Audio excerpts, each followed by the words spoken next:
Assalamualaikum warahmatullahi wabarakatuh. Saya Hilmi Hidayatullah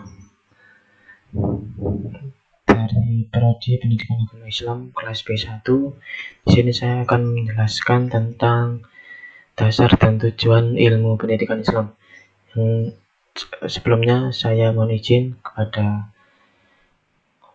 dosen pengampu Bapak Najih Anwar.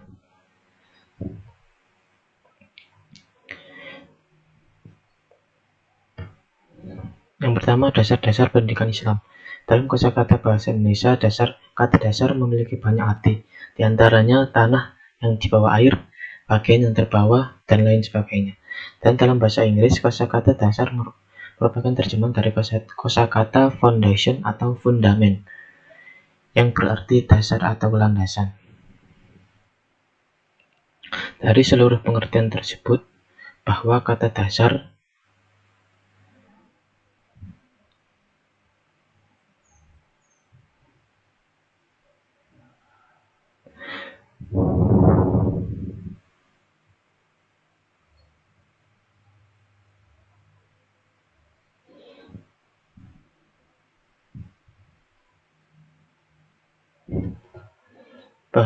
dasar digunakan dalam berbagai kegiatan atau pekerjaan, baik fisik maupun non-fisik.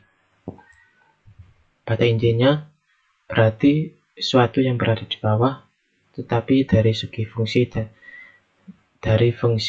fungsinya mengandung arti yang penting, utama, dan pokok.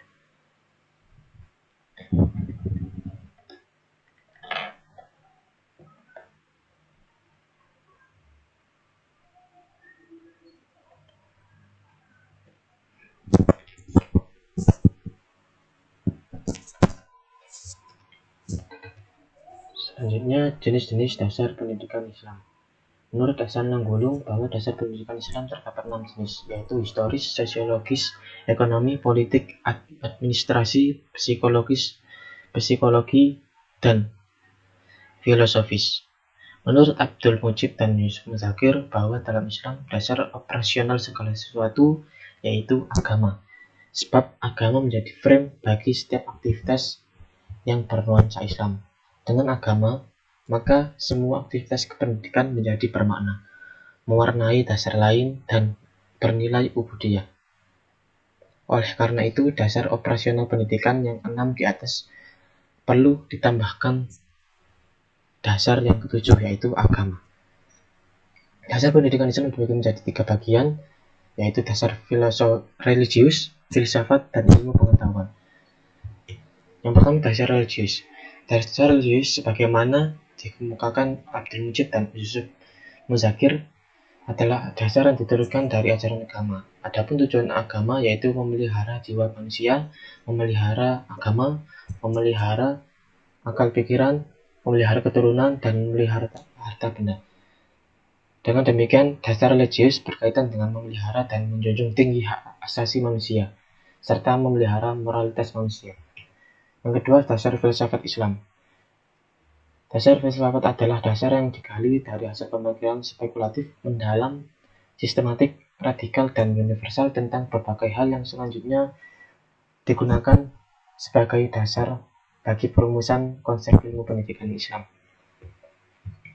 Yang ketiga, dasar ilmu pengetahuan. Dasar ilmu pengetahuan adalah dasar nilai guna dan manfaat yang terdapat dalam setiap ilmu pengetahuan bagi kepentingan pendidikan dan pengajaran.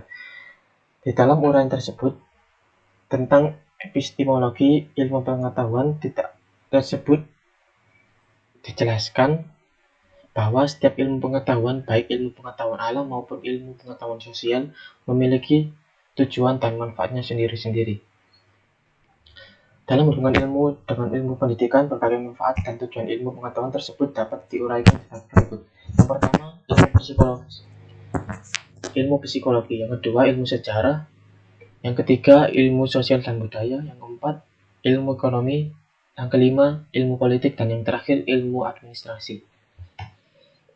Yang selanjutnya yang akan saya bahas yaitu tujuan pendidikan Islam. Tujuan pendidikan merupakan suatu keseluruhan dari kepribadian seseorang.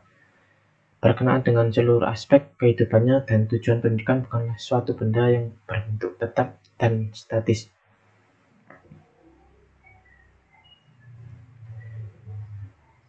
Menurut Departemen Pendidikan Kebudayaan,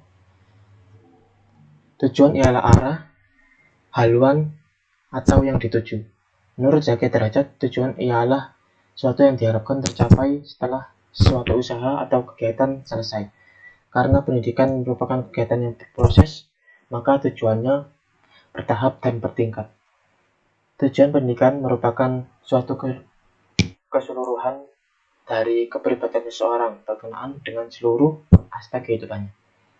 Tujuan pendidikan Islam memiliki ciri-ciri sebagai berikut. Yang pertama, mengarahkan manusia agar menjadi khalifah Tuhan di muka bumi dengan sebaik-baiknya, yaitu melaksanakan tugas kemakmuran dan mengolah bumi dengan kehendak Tuhan. Yang kedua, mengarahkan manusia agar seluruh pelaksanaan tugas kekhalifahannya di muka bumi dilaksanakan dalam rangka beribadah kepada Allah, sehingga tugas tersebut terasa ringan dilaksanakan. Yang ketiga, mengarahkan manusia agar berakhlak mulia sehingga tidak menyalahgunakan fungsi kekhalifahannya. Yang keempat, membina dan mengarahkan potensi akal jiwa dan jasmaninya sehingga ia memiliki ilmu, akhlak, dan keterampilan yang semua ini dapat digunakan guna mendukung tugas pengabdian dan kekhalifahannya. Yang kelima, mengarahkan manusia agar dapat mencapai kebahagiaan hidup di dunia maupun di akhirat. Dan yang terakhir, tujuan pendidikan Islam adalah membina dan memupuk akhlakul karimah. Mungkin itu dia yang saya bahas tentang dasar-dasar dan tujuan pendidikan Islam. Dari saya terima kasih atas atensi teman-teman dan juga dosen pengampu ilmu pendidikan Islam Bapak Naji Anwar. Terima kasih atas perhatiannya. Dari saya terima kasih.